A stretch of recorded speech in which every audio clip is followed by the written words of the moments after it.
All right, everyone. Good afternoon. Welcome to the second webinar of our Women's Health in Focus webinar series hosted by the Office of Lifelong Learning and the Physician Learning Program here at the U of A. My name is Dr. Anula Salami. I'm a family doc and an assistant prof in the Department of Family Medicine. I'm also lucky enough to be a medical director here at the Physician Learning Program as well. The Office of Lifelong Learning and PLP are committed to providing reliable updates, resources for clinicians, healthcare professionals, and everyone committed to providing the best clinical care for patients. I want to take some time to do the land acknowledgement now, ahead of our webinar. The University of Alberta, its buildings, labs, and research stations are primarily located on the territory of the Nehio, Niitsitapi, Métis, Nakota, Dene, Haudenosaunee, Anishinaabe, Ojibwe, and Saulteaux lands that are now known as part of Treaties 6, 7, and 8 and the homeland of the Métis. The University of Alberta respects the sovereignty, lands, histories, languages, knowledge systems, and cultures of all First Nations, Métis, and Inuit nations. I'd like to start with some housekeeping information just to let you know about how the webinar is going to go. Please use the chat feature if you have a question about technical difficulties or L3 PLP programs and services. If you have a question for the speaker specifically, please use the Q&A feature of the webinar. That's how we'll keep track of questions. Please take some time to review some of the questions that are already in the Q&A feature and upvote the questions you would like answered. Because we have limited time, we can't guarantee that the panelists can answer every question, but we'll try and get through as much as we can. A recording of this webinar is going to be sent via email for all who registered for the webinar. It's also important for you to note that participants can claim CME credits and complete a personal development learning activity using the My L3 Plan tool. For more information, you can use the QR code to get to the webpage around that. This activity has not been formally reviewed by the CFPC or the Royal College. However, it is eligible for non-certified credits. And MainPro Plus participants can also earn additional certified credits by completing the My Linking Learning exercise. So I want to move on to introducing our distinguished speakers. So today we're really pleased to welcome Dr. Sanja Kostov, as well as Dr. Amanda Kim, who will be presenting on the current approach to abnormal uterine bleeding and endometrial cancer risk in our webinar, Abnormal Uterine Bleeding More Than Just a Period. Dr. Sanja Kostov is an associate professor in the Department of Family Medicine at the University of Alberta. She serves as the pre-clerkship director in undergraduate medical education and is the outgoing program director of the postgraduate enhanced skills family medicine obstetrics R3 program. She is also the co-chair of the College of Family Physicians of Canada Maternity and Newborn Care Interest Group. Her scholarly interests include reproductive and sexual medicine, women's health, and medical education. Dr. Amanda Kim is a specialist in obstetrics and gynecology practicing in Edmonton, Alberta. Dr. Kim holds an appointment as Associate Clinical Professor in the Faculty of Medicine and Dentistry at the University of Alberta and serves as a facility lead for surgery at the Misericordia Community Hospital. Her clinical practice encompasses women's health, prenatal care, and gynecologic surgery. Thank you very much for your time, and welcome to our webinar, and I will pass it on to our speakers. Thank you. Thank you, Dr. Salami. All right, thank you everyone for being here. We're just, we've got a big group of people here today, so we're hoping to make this lunch hour session high yield for you. And I will also say sort of where this presentation arose from is at this time, it seems quite, I think we in primary care, in generalist practice, are quite good at catching individuals who have postmenopausal bleeding. It's a very clear symptom and patients often come in with it. But what we're often finding is getting missed is the patients who have abnormal uterine bleeding. And historically, due to many factors, oftentimes this type of symptom becomes, it's so common that it can sometimes feel so ubiquitous that it becomes considered physiologic. Well, some patients just bleed really heavily and it's not considered pathologic. And so that's where this is coming from, is what we want is to sort of spread the word and support clinicians in flagging these patients, in investigating them and managing them as a pathology if they have abnormal uterine bleeding. It's not just a heavy period. And so how do you make that distinction? So thank you for the introduction. So getting right into this, heavy menstrual bleeding is a common condition and it has significant impacts. So if you recall from medical student days, there's this big umbrella of what's considered AUB, or abnormal uterine bleeding. Within that, we can have different types of abnormal uterine bleeding as per palm coin, if you remember that. And what we're really focusing on is that heavy menstrual bleeding, which is really one of the most common symptoms of abnormal uterine bleeding that has that significant impact. And it does affect about 1/3 of patients or women of childbearing age. This is often underdiagnosed and undertreated. And patients, unfortunately, normalize it because that's what they've been taught from their families, from previous healthcare providers, from society at large. So what are the consequences? Well, not just gynecologic. We've got rampant iron deficiency anemia in people of childbearing age, resultant fatigue and impaired cognition, negative impacts on physical, emotional, and social quality of life. And then, of course, reduced productivity in whatever this patient is trying to accomplish. So what we're doing today as well is reviewing with you the new provincial adult abnormal uterine bleeding primary care clinical pathway. So this came out in March of 2025 and is an excellent pathway. It really highlights most of what we're discussing today. There will be a clinical pearls document we'll be sharing with all attendees. It's a PDF. It will have links to all of these as well. So no need to, take pictures. And we also have the same type of pathway for patients. So this is a 15-page document that assists patients in navigating abnormal uterine bleeding, which is also quite helpful and also delineates for patients how do you, what is heavy or abnormal heavy menstrual bleeding. So we'll move on to case one. We've got two cases we'll review. So case one is Adedayo. So a 26-year-old marketing professional presents to your clinic. Her chief complaint is, my periods have always been heavy, but they're really impacting my life now.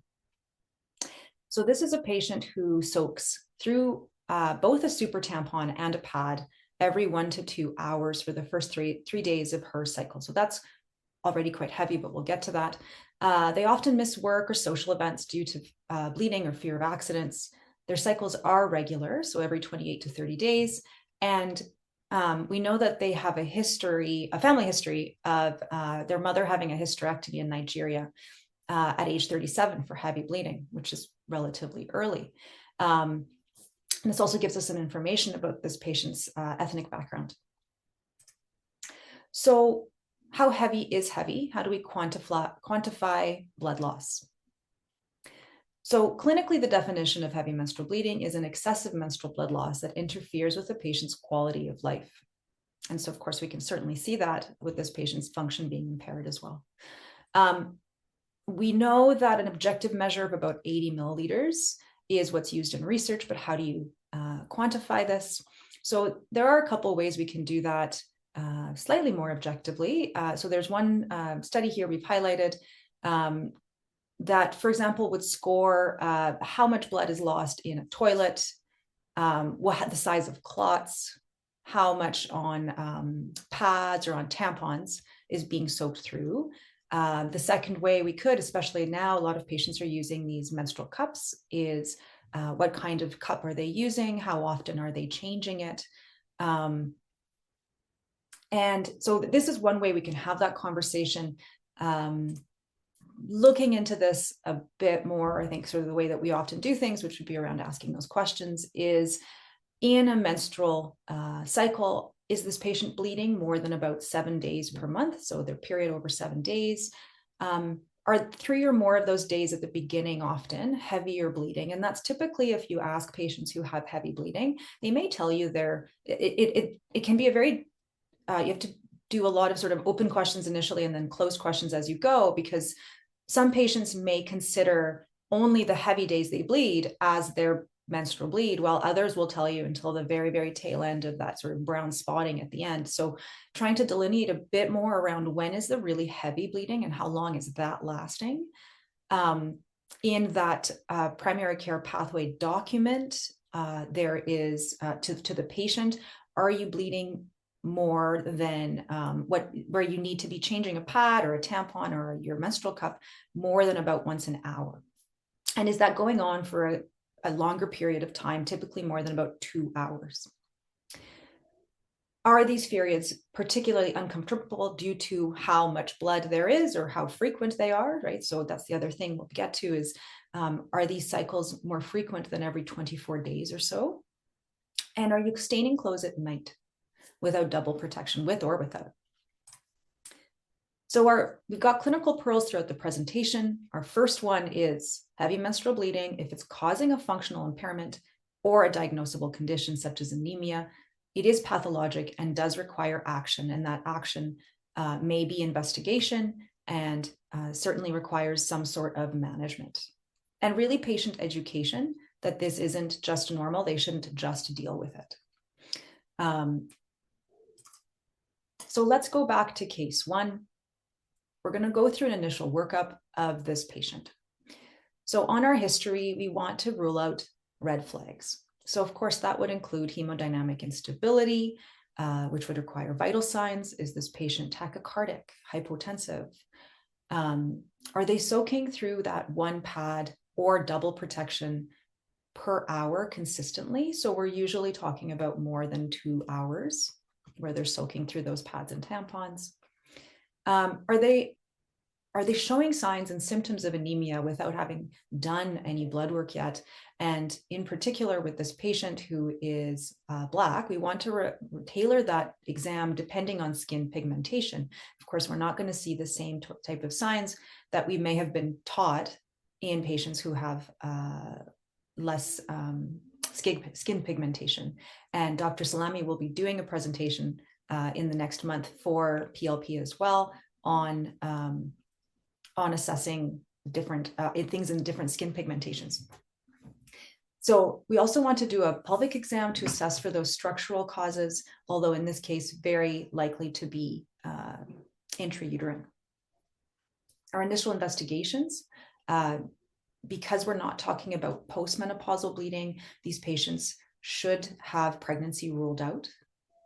And we do want to do a CBC to assess for anemia and ferritin to assess for iron deficiency, as many of these patients may not show an iron deficiency anemia yet, but certainly a low ferritin. TSH, screen for thyroid dysfunction if clinically indicated. In these patients, we also want to be identifying the patients who are at high risk of endometrial cancer or endometrial hyperplasia. And Dr. Kim will get into this in more detail. However, where we're headed with this conversation, of course, is around screening for endometrial cancer. And we need to be keeping in mind patients who have exposure to unopposed estrogen. So the most common case is in a patient with a BMI over 30, which is considered obesity. And this is, again, if thinking about where did this presentation originate from, it is really in making sure that we're screening those patients who have BMIs over 30 and who are not postmenopausal and may not have many other risk factors, but this on its own is a risk for, does put them at higher risk for endometrial cancer. Another common one is polycystic ovarian syndrome, or PCOS. These patients may have a history of irregular anovulatory cycles. So that would be patients who have less than 24 or more than 38 days between cycles. Nulliparity, so never given birth. Early menarche, so periods starting prior to the age of 12, or late menopause over 55. Diabetes, tamoxifen use, particularly in patients who have had breast cancer, and Lynch syndrome. And then, of course, unopposed estrogen that's been exogenous. So patients who were perhaps placed on estrogen alone without any added progesterone for endometrial protection. This would be more uncommon in patients who are premenopausal. And here we are talking only about systemic estrogen, so not local vaginal estrogen, but systemic. So moving into our initial workup, So just to follow the pathway, we've already addressed a couple of these things, but I'll just highlight here in the pathway, we've got moving on to the postmenopausal bleeding pathway. If we are looking at somebody who's now had a year of amenorrhea, going through our assessment and our red flags as we reviewed, and then of course moving on to some investigations. And I'm going to just briefly skip over some of the items in here. Dr. Kim will discuss the PAP and endometrial biopsy, but I want to just highlight here the management options. If we are managing somebody with heavy menstrual bleeding that we don't feel requires any further intervention or any further investigations, it is appropriate to look at hormonal interventions, non-hormonal options, anti-inflammatories, and tranexamic acid. So pearl number 2, so tranexamic acid, it is safe, it is effective, it is non-hormonal to manage heavy menstrual bleeding and prevent worsening anemia while some investigations are pending. The highlight here is that this is an antithrombolytic agent. So right now, the role of TXA in patients who have an increased risk of thrombosis is controversial. We do recommend avoiding the use of this in a patient who has a history of thrombosis or using it along with combined hormonal contraception. However, that's often not a concern in the patients we'd be using this in, as they are having heavy menstrual bleeding that currently isn't being managed with combined hormonal contraception. The dose sometimes seems very high to patients because the pills come in 500 milligrams and you're giving them dosing sometimes up to 3 tablets 3 times a day. So they're taking up to 9 tablets a day. And patients think this is a crazy amount of drug to give them, but they're only taking it up to about 5 days. So you're only asking patients to use tranexamic acid at the first sign that they're starting to have bleeding or heavy bleeding, and that they stop using it as their bleeding decreases. So again, if we think back to a patient who has a 7 or 8 day menstrual bleed and only 3 to 5 days of those are heavier, they're only using it during that time, and it is very effective. This has moved into use in emergency and postpartum hemorrhage scenarios, much more over the last 15 years. So I can pass over now to Dr. Kim. Hi there. So thanks for that, Sanja. So this is based on patient that I've seen in the past. And so Jennifer is a 34-year-old teacher. She had been diagnosed in the past with PCOS and had been seen in the infertility clinic and then referred to me. For some assessments prior to fertility treatments. She had a Mirena device in place and had had that used to manage her irregular cycles. And so when she was seen in the fertility clinic after the IUD had been removed, she was diagnosed with a thickened endometrium of about 19 millimeters and was referred for hysteroscopic evaluation. In terms of her history, she had infrequent periods. She is nulligravid and she does have an elevated BMI of 52. So, next slide, please. So, as stated previously by Tanya, that in premenopausal patients with risk factors for excess estrogen, you should be screening them for endometrial hyperplasia and endometrial cancer. I think the thought that because of her age that shouldn't be a concern is completely unfounded, because unfortunately myself and other colleagues of mine in gynecology have diagnosed both hyperplasia and cancer in patients in their 30s. So telling patients that I think the whole attitude of like, oh, this is just what periods are like, and this is how it's going to be for you because you're in that stage of life is not acceptable. Next slide, please. And then In terms of the evaluation, as Sanya pointed out in the clinical pathway, that a pap test should be done, but that is not something that is going to screen them for endometrial or ovarian cancers. And so I think both patient assumption and potentially any clinician assumption that if you have a normal pap, that there is no concerns with regards to anything in the female reproductive tract is incorrect. Um, in some patients after the age of 40, their pap test may show endometrial cells. And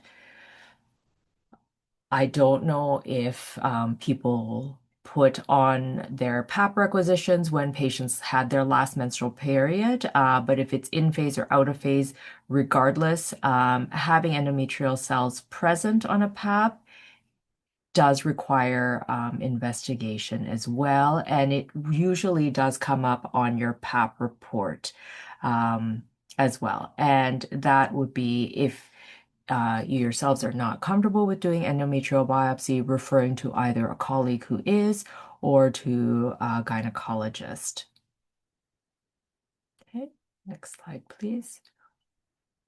So that is just to emphasize the clinical pearl number 4 with regards to what the pap test is able to do and to educate patients about this, that if they have had a pap, that only screens them for cervical cancer. Next slide.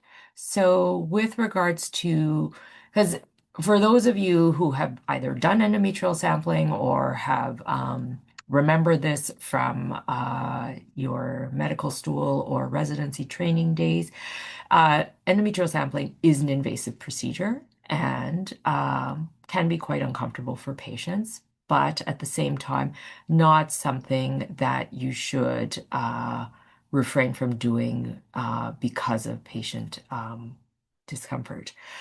So in patients who are over the age of 40 with any change in their menstrual cycle, they should have endometrial sampling done. In patients who are under the age of 40 with significant risk factors, such as my patient, they should also be sampled. And then in any case where there is non-response to medical management,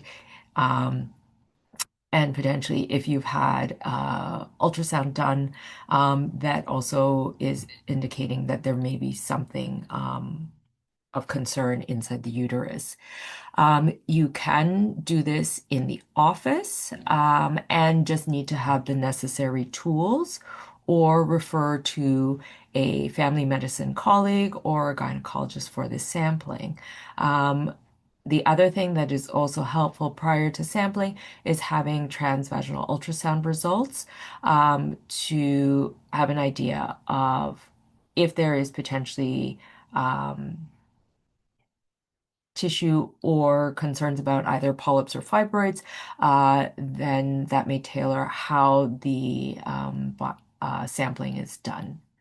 And on top of that, of course, as Sanya had stated previously, CBC in terms of determining the degree of anemia that the patient has.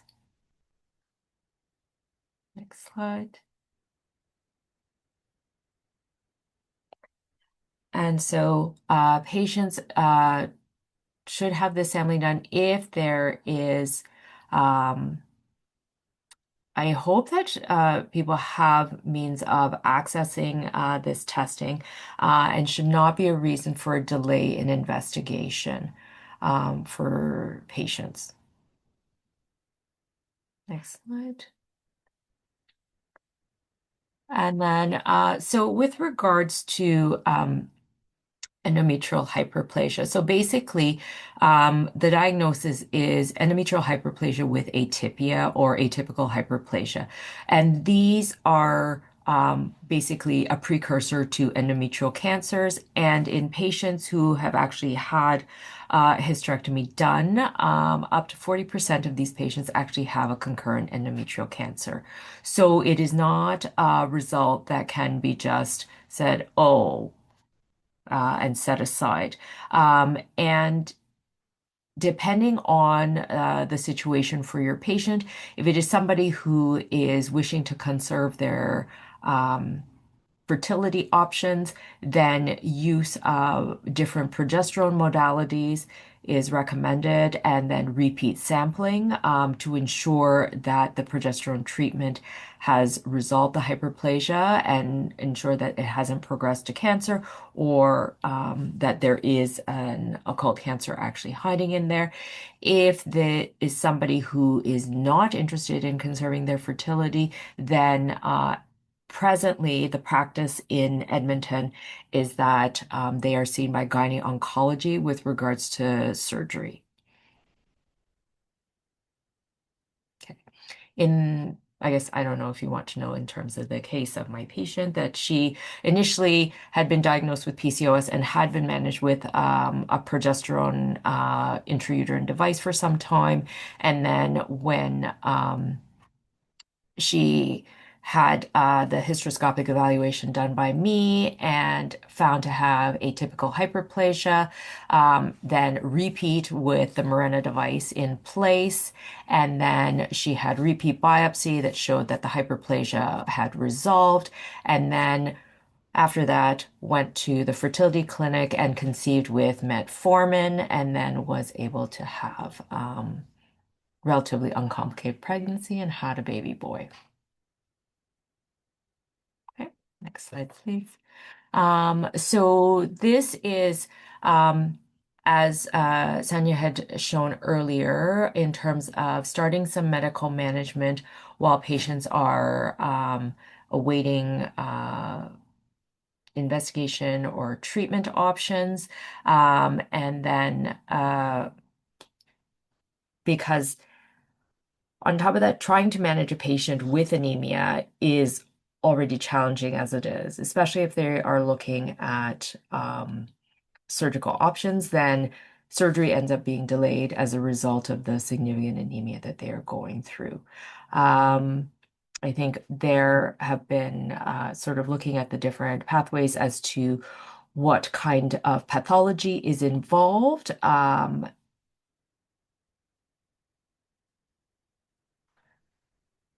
I think some of this may or may not be things that you are comfortable with, and I think that's completely reasonable. And so then in terms of looking at referral to gynecology for the benign conditions, as well as potentially for management of hyperplasia with atypia in patients who are wishing to conserve their fertility.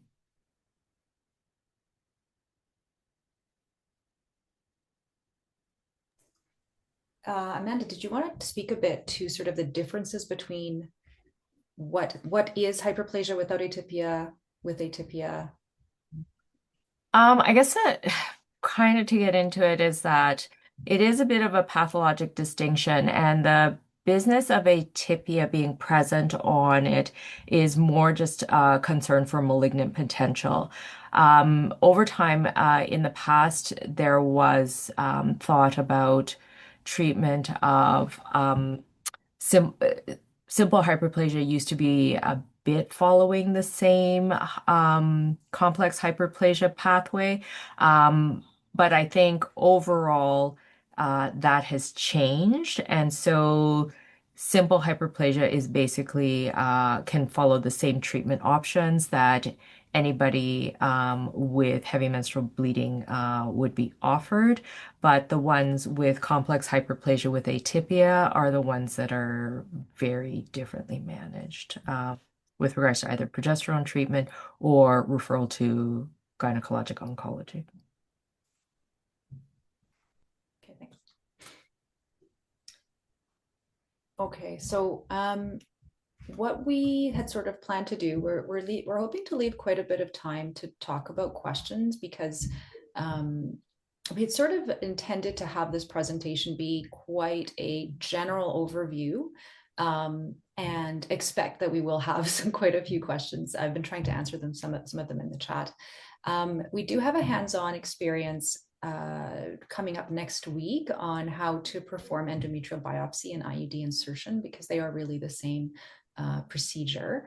And this is really meant for, as is this presentation as well, is really not meant for those of you or those of us who already do a lot of this type of medicine, but for those who are looking to enhance the scope of their practice, include a bit more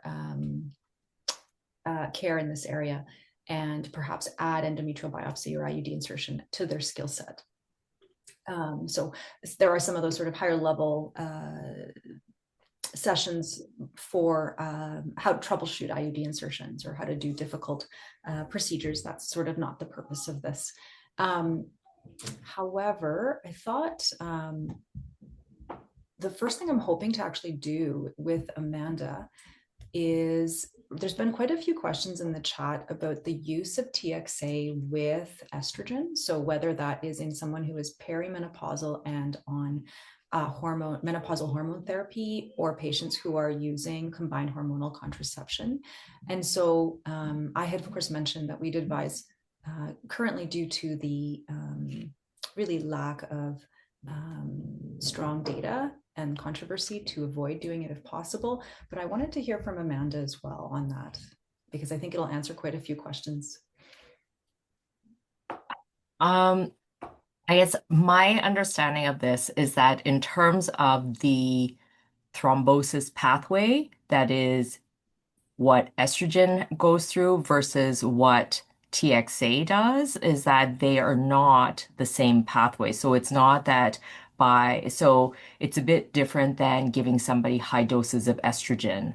And so I think in I think in certain situations, like if I had a patient who was already on like a combined oral contraceptive pill and then had like an episode of very heavy menstrual bleeding, I would not hesitate to give her a short course of TXA for that episode of bleeding. Mm-hmm. I don't know necessarily in terms of doing it as a long-term strategy, if that would be appropriate, but I feel like for emergency situations, it's not, um, I don't think it's such a bad thing. And I guess the other sort of side of that is that somebody who is on combined oral contraceptive pills and then they actually do their withdrawal bleed. So they're actually not supposed to be on hormones during that withdrawal bleed. So I would argue that they should be able to potentially use tranexamic acid to reduce their bleeding during that week off. Mm-hmm. Mm-hmm. Yeah, so of course, I would say in my practice, I would say many of my patients are not typically are using TXA because they're not using anything else. And so I've written this in one of the answers, is my practice is to try as much as possible in those patients to highlight that there is this really theoretical risk. The evidence really doesn't actually support an increased risk of thrombosis very clearly. But to sort of review that with patients and advise short-term use, these patients are not using it for any longer than about 5 days, because that's really the length of heavy bleeding. And short-term use. So if I can get this patient to do something else within that time, within a short time frame, then we're switching to something else, but certainly not a long-term plan. So to leave them on using TXA for years at a time. Mm. But yeah, so I would also use it short-term in somebody who is already or is using other estrogen potentially, but certainly not long-term. And actually for Amanda too, so endometrial cells. So does the endometrial cells that still show up on cervical cancer screening report with the new HPV screening? I would say probably not unless your patient is like very aggressively trying to get their cervical sample, because this is my understanding of how the specimen collection is done for the self-collecting HPV screening is basically like a brush that goes in the vagina. So, and I don't believe the instructions have in terms of like trying to put the specimen collection as high as possible inside. And so I think, yeah, that will potentially be something that ends up getting um, missed. And I think there's pros and cons to just how the new HPV sampling is going to go. Um, but hopefully, if it means that there's more people participating in screening, then that's a good thing. Okay, thank you. Oh yes, so in premenopause, and I think this is actually so we're talking about abnormal uterine bleeding, so we'll focus on that, but just endometrial thickness. So in premenopausal women with abnormal uterine bleeding, what is considered a cutoff for abnormal endometrial lining or thickness that puts them at risk for hyperplasia or cancer? And in fact, this actually comes up in the pathway. Let me just pull that up. Because if it is low, the patient may not actually require an endometrial biopsy. What did they? I I think they were think four usually or less than four. yeah, so like I think the thing is that in I think that's sort of like being extrapolated from what we deal with postmenopausal patients. So Exactly. I would say in a postmenopausal patient who has an endometrial echo or endometrial thickness less than 4 millimeters, less likely to have either a cancerous or precancerous change. And I think based on your um, history and evaluation of the patient, you can decide whether biopsy is indicated or not. I think in premenopausal patients, it's harder to extrapolate as to whether we can still use the same cutoffs or not for them as to what is considered okay or not. Because I think we also need to go back to um, the the initial premise that, patients are having a certain experience. So regardless of what the ultrasound shows, if they are um, significantly affected, then you do need to try to do as complete an assessment as you can for them.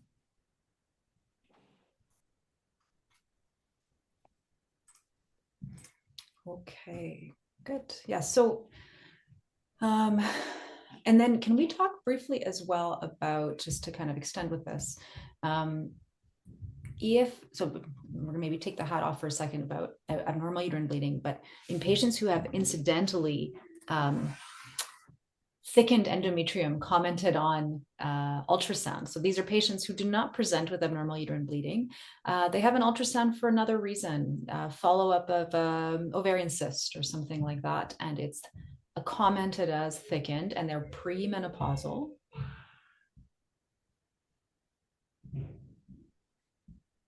Um, that's, I guess, a hard one to say. I think it's kind of like with a lot of other things that we do when we are investigating patients, and then we have incidental findings, and then what do you do with the incidental finding um, afterwards? And there's some situations, like I know I get sometimes referrals where they're like, patient has fibroids, and I'm like, but the fibroids aren't symptomatic, and the size of them and the location of them are not causing problems for the patient. And so then, and in terms of any other symptoms that are going on in them, it's like nothing that we can attribute to them. So I'm like, it's an it's an incidental finding. And sometimes patients are a little bit surprised that I'm not going to do anything about it. But after I review with them, I'm like, so I've asked you about all the different symptoms that can possibly be related to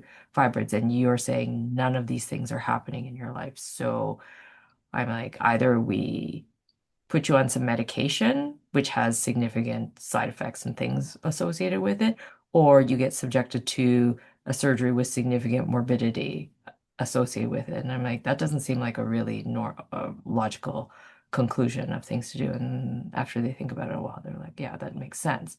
And I think it's just the same thing with somebody who has a thickened endometrium and then they're premenopausal, and you're kind of like, okay, so do we either reassess it to see, is this something persistent? Is there potentially like some intrauterine pathology in there that we should investigate? And having a conversation with the patient about what are they comfortable with, what are their concerns, and going through with that. I think the other thing, and this me just totally going off on my own tangent, is that in the past, I would say early on in my practice, there was this practice of doing pelvic ultrasounds on patients who were on tamoxifen. And this was a practice that I really questioned. I asked oncologists about it. I asked other specialists as to, is there anything in any kind of like recommendation that this is needing to be done? Because if the patient doesn't have any abnormal bleeding while they're on tamoxifen therapy, are they supposed to be under any kind of surveillance? Because I would get referrals of patients who were on tamoxifen, no symptoms, and then found to have a thickened endometrium. And you're like, okay. And, the majority of those patients, they would go through investigation. There wasn't anything going on. But it was something that they were being subjected to. And just lots of questions about, was this appropriate? Was this a good use of resources or not? And I think I've seen that practice has definitely fallen off over time and not something that I see as often. And I don't know if the messaging has gotten out that with regards to tamoxifen therapy, that even though there is the increased risk of endometrial cancer compared to the background of people who aren't on tamoxifen therapy, but that isn't something that they require regular surveillance of um, when they have no symptoms at all. Great. Okay, thanks. That was just a total side piece. Sorry. Yeah, no, that's great. I'm glad you're talking about this stuff because I think these are things that come up. So we're going to just stay on the same vein. And so I wanted to just clarify here, just in terms of the thickness. So when it comes to abnormal uterine bleeding in a premenopausal patient, which is what we're talking about today, there is really no cutoff there as to when it is a concern, because of course we're going to see huge fluctuations in endometrial thickness. So that's what this pathway is that we're looking at today. If we look at postmenopausal, so there is a pathway also for postmenopausal bleeding. So I've just shown both of those there. This is where, and it's 4 centimeters or 5, and you'll see sort of now in the pathway you've got 5, but if patients who are postmenopausal actually have an endometrial thickness of less than 5, at this point, the recommendation is against doing any endometrial biopsy as per the pathway. And again, this is because, and I believe they actually go through this in the postmenopausal pathway, that the risk of having an endometrial cancer or hyperplasia with an endometrial thickness that low is very, very low. And then there is a whole other SOGC guideline on what to do with just thickened endometriums in patients who are asymptomatic, and largely, again, without actual abnormalities in bleeding, abnormal uterine bleeding, pre or most postmenopausal, the risk is exceedingly low of having a hyperplasia or cancer. All right, so let's move on. Let's see, what's a good, I'm trying to think of how to combine some of these questions. So there was another question about use of TXA, and just in terms of dosing, I think Bendy, maybe you're the same, just use this lowest dose that is effective. So for some patients that might be one tablet instead of 2 or 3, but I find for most whom we're actually providing this because we need to minimize bleeding, they do need 2 or 3 times a day. I'll right, what do we have here? So we talked about this, just going through here. So there was a question about, why didn't we include things like INR, PTT in the initial investigations?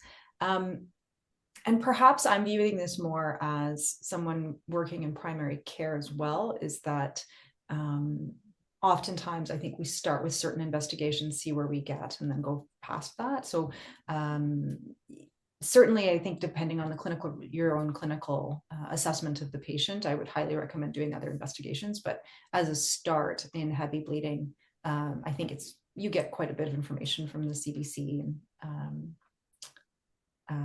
ferritin and TSH to start with.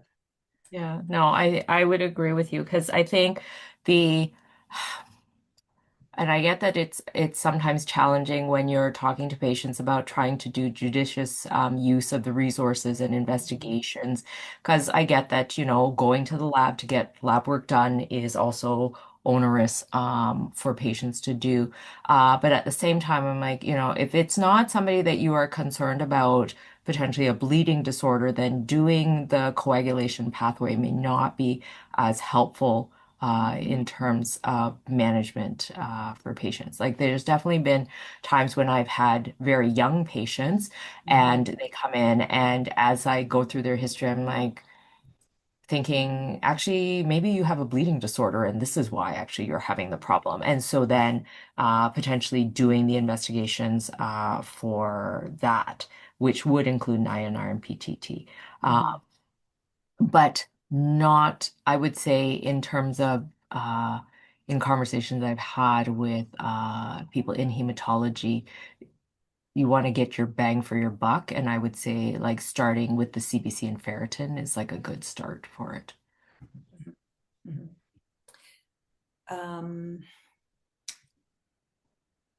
Next thing we'll move on to is patients who are having abnormal uterine bleeding, how do we respond if there's a request for testing for hormones? So is there utility in checking things other than a TSH, FSH, LH, prolactin, estrogen, progesterone, androgens?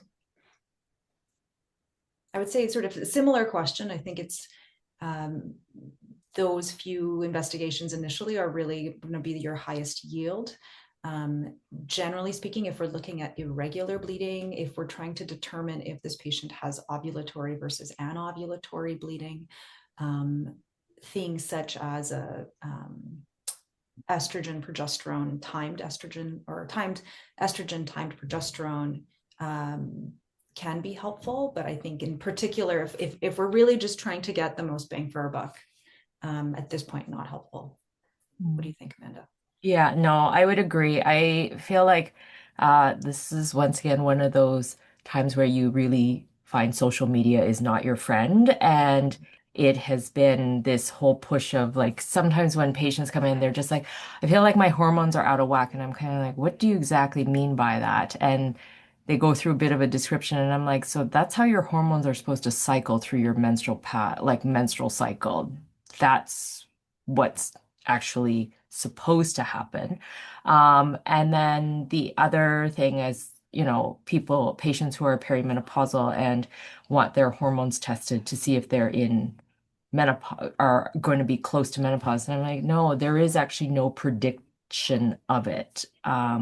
You can look at your FSH levels, but just because your FSH levels are in the menopausal range, but you're still cycling, I'm like, so obviously there's a little bit of a disconnect in how we make our clinical definitions of things. But at the same time, I'm just like, I can't tell you when you're actually going to go through menopause. Then, having this argument of like, well, my hormones are supposed to be like this. And I'm like, well, this is what you're experiencing. So I can't necessarily say, I'm not going to say that your tests are wrong, but they're just not predictive of when certain things are going to happen to you. So I find it's a very frustrating thing to do because then they'll potentially go to alternative health practitioners to get this done. I would say the one time that I do hormone testing is in patients who I have concerns that they may have polycystic ovary syndrome. And then, as you were saying, Sanya, doing the timed hormonal testing in their cycles. Mhm. And just to clarify for those of you who are like, how would I do this? So what you're looking for is a progesterone. So progesterone will rise. You've got your follicular phase at the first half of your cycle, luteal phase in the second half. Ovulation happens, let's say around day 14. And what we're looking for is that progesterone is now rising in the second half in that luteal phase. So if you do a timed progesterone at some point post ovulation, so if we say ovulation is day 14, we're looking at a progesterone at around day 20 or 21, we should see an elevated progesterone when compared to what they would have had at, say, day 2 or 3, which is day 2 or 3 into their bleeding, so day 2 or 3 of their cycle. So that's often that's really what can help you determine that. It's sort of just like a fun tidbit I like to tell residents and students as well is when people do those ovulation kits where they're looking for ovulation, they're looking to find where LH rises. So that's what the test is looking for. Ovulation sticks test for LH. LH rises about 24 hours prior to ovulation and causes ovulation through a positive feedback system. And so that's what you're looking for. But it's very difficult to time it's very difficult to get someone to do a timed LH because the LH will immediately drop after this. So you'd have to catch it right at ovulation, whereas progesterone actually remains elevated. Okay, so there's a couple questions that we'll just kind of do quickly here. And actually, you know what? Let's go back. I want to touch quickly. So progesterone only, oral contraceptive pills like Slind with TXA, just fine, no increased thrombosis risk. There's a question around using TXA and other issues, dizziness with the overuse. I don't know, Amanda, anything there for that? I find like the biggest complaint I get from patients is just GI side effects from TXA. Uh, not necessarily familiar with that. But I guess the other thing is just like with any kind of medication and their side effect profile as to what patients find tolerable and not tolerable. So if they find that that is something that really bothers them, then looking at alternatives for them. There's a question around withdrawal bleeding. So what is often asked there is if we place a patient on continuous hormonal contraception. So that would be something like the pill, patch, or ring. So I always combine those three in my head, birth control pills. So combined estrogen, progesterone, patches, the Ever patch or the NuvaRing, they all just give estrogen and progesterone in a different way through a different membrane. Because we now have estrogen, it is not unopposed because we have progesterone there as well, both systemic. So there's no risk of staying on this long term in terms of any sort of negative long-term consequences. And there is no requirement to have withdrawal bleeds. So we know that those things are packaged a certain way for ease of use. We could just as well have birth control pills that are packaged for a 37-day cycle. It really doesn't matter. It's meant to mimic the 28-day cycle, but that's certainly not necessarily what everyone has. But yes, no need to have breaks. Typically, the most troublesome symptom is breakthrough bleeding.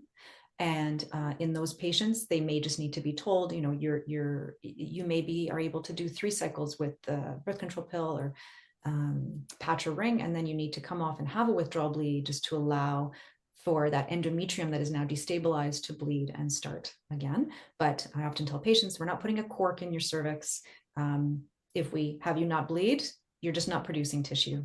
And the same goes with using a progestin-containing IUD like a Mirena or a Kyleena. There's no medical reason to bleed. Okay. And I see Aniela's returned, which means she's trying to kick us off. This has been a very engaging discussion. I want to take some time to just thank both of our presenters, Dr. Kostov and Dr. Kim. Thank you for this presentation. Your feedback is very important to us, so please, please, please take a few moments to complete the evaluation form and let us know what you think. It does help and inform our future offerings. And I'm sure many of you are looking forward to the hands-on session that'll be coming up next week. And so that's going to be excellent as well. Thank you very much for your time and attention. We appreciate you engaging with our materials, and we hope to see you for future lectures and webinars. Thank you so much.